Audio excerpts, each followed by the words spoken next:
सोनम वांगचुक आता आपल्यात नाही.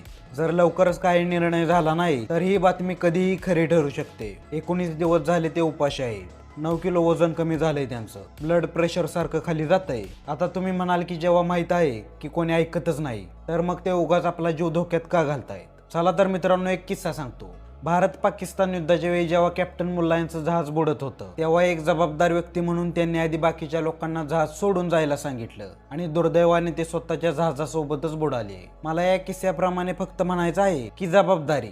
सोनम वांगचुक फक्त एवढंच तर म्हणतायत की जेव्हा देशाची शिक्षण व्यवस्था बुडत चालली आहे तेव्हा तिच्या कॅप्टनने खुर्ची सोडायला हवी आणि स्वतःवर जबाबदारी घ्यायला हवी. बस एवढंच आहे. आता तुम्ही म्हणाल की पण एका राजीनाम्याने संपूर्ण सिस्टीम बदलेल का? नक्कीच नाही, पण कुठेतरी जबाबदारीची सुरुवात तर होईल. आणि आता प्रश्न हा नाही की ते अजून किती दिवस लढणार आहेत.